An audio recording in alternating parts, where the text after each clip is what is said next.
Okay, so we should be recording with sound, hopefully. This is new for me, but I'm gonna try to record me making something in TinkerCad. So I have this YouTube video of how to make a cookie cutter, and I'm gonna try to do that. So I've logged in, and I'm just gonna go create new design to open a blank screen. And I think the first thing that we need is a shape that we want to make our cookie cutter. So I'm going to do a heart.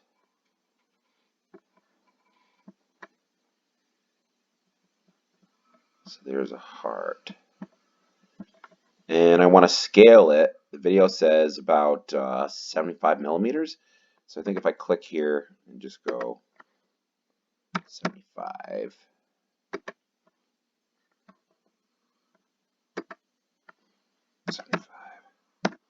There. That's about what I want. There's my heart. So how thick is it supposed to be? That you want your cookie to come out like. So we know we want roughly 75 millimeters in one of the biggest directions. I'm going to jump ahead a little bit. All the precise measurements. I could just type 75. I could go over here and type that. I'm not messing with that. These are cookie cutters. They don't need to be exactly precise. It's a cookie cutter. It doesn't need to be exact. Move the star out of the way. So we have a basic 3-inch heart. But that's not going to give us a cookie cutter. So I'm going to show you what I do. I'm going to duplicate it.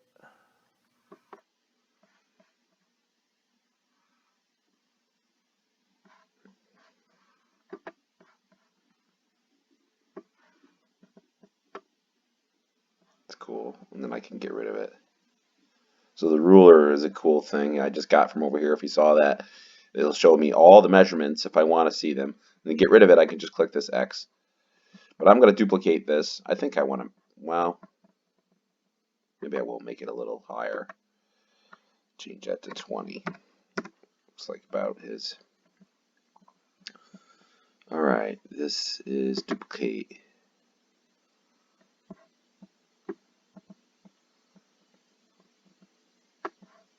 I could just also do Control C, Control V. We'll do the same thing. There's 3 hearts, which I think is what he's going to do. Move that over there.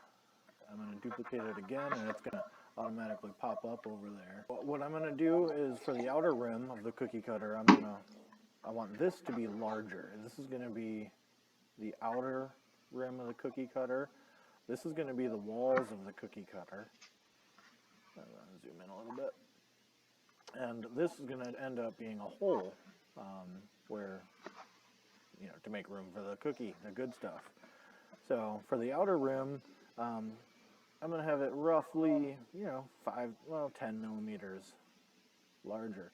So I'm going to hold shift, and we know by default these are all 20 millimeters tall, all of them. So I'm going to scale this one up. I'm going to go 1, 2, 3, 4 millimeters bigger. But I also only want it to be about 2 millimeters tall. Okay, let's work on that. So this one,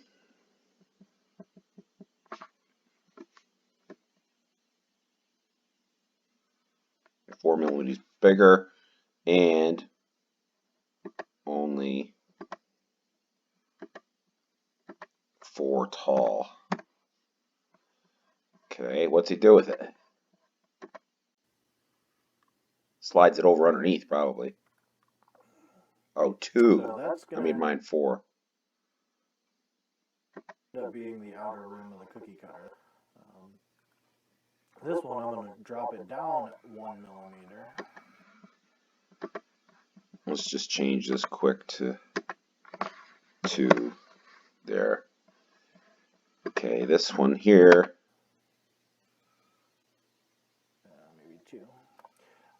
And draw it larger and turn it into a hole. So we have all. Okay, so this one needs to be 2 millimeters smaller, so I can hold shift and go down to 18. But he wants to make it taller, so I'm going to make the height of it, I don't know, 3. Whoop, undo that. Click away, click back on, and just do that 1. There, make it a hole. There, now he's probably going to align them all, I'm going to guess. All these, various sized hearts now. What I'm going to do is I'm going to highlight all 3. Up here in the corner where it says adjust, I want to align all of these. The align button, anything that's highlighted, you have all these various planes, all these dots and lines. It's going to align on that line. So I want them all in line that way, and I also want them all centered. So when I do that, it's going to... Alright, so I got to select them all, align, I want them here and here, just like he did, and then probably he's going to group it, which will cut the hole out. You can start seeing what the cookie cutter is going to look like. Now when I highlight it and I click group, it's going to group the outer rim, it's going to group the hole as a whole, and we have a cookie cutter. That's a little tall. I'm actually going to drop this down to maybe 18, maybe 16 millimeters.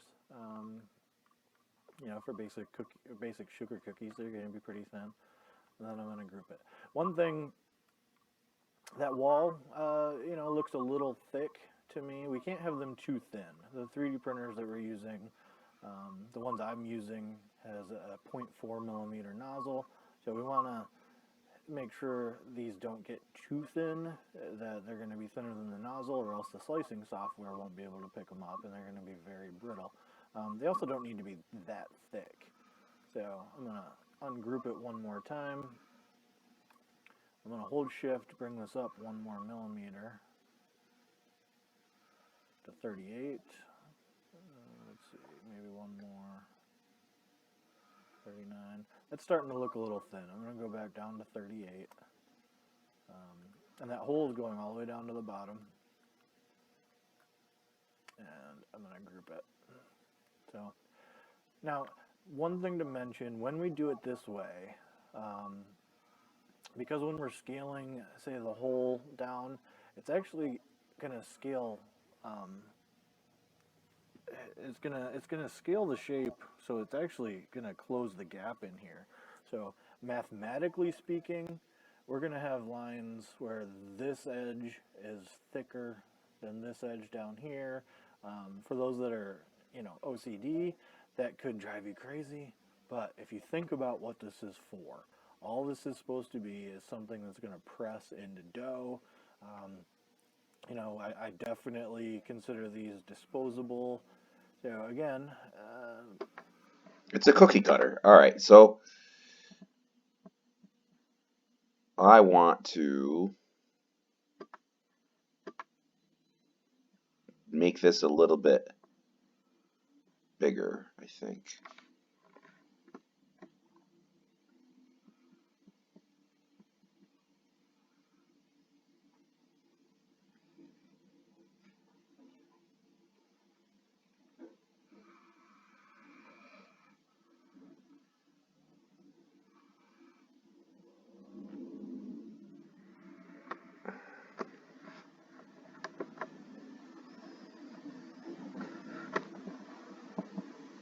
Yeah, I think that's pretty good. I'm going to group that.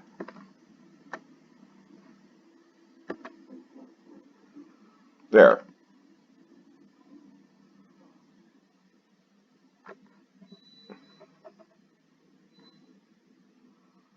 Maybe I could make it a little bit thinner. Let's ungroup it. Click on just the hole.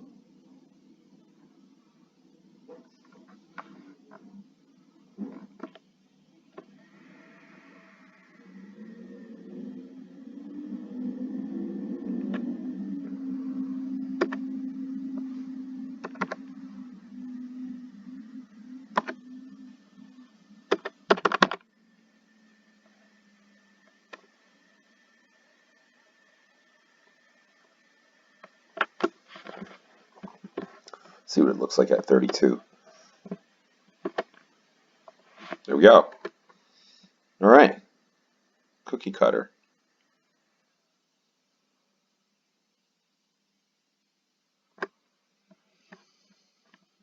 Okay, so what's he say next? Make this roughly 75 inches. Let's go do a star one. Fine with that. I'm going to duplicate it, and for this I'm just going to hold shift. And all right, so if I wanted to save this, I could just probably go to my TinkerCad cube, and it should be there.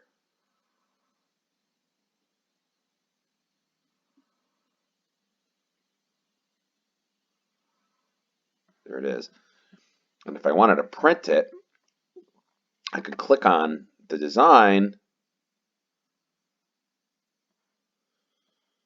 and when it loads, I'm going to click download, and then I'm going to click STL, and then I'm going to click on this little file down here. Brings up my design, and I want millimeters are okay, so I click OK. I want to launch the 3D builder. Brings it up. I want to import the model, so I click import model. And then I'm going to click these 3 lines right here. And maybe I'll say got it first to make that go away. But I was insert 3 lines. Save as is what we want to do. And then you can pick a place to save it. So if I go to the desktop, I go to, I mean, you can do it anywhere on your computer. I'll go into tech. I should have, I'll do 3D design elementary because that's the SketchUp work. It gives you a weird name. Mine's called the Fantabulous Snagit Albert. I want to call it Heart Cookie Cutter, so I know what it is.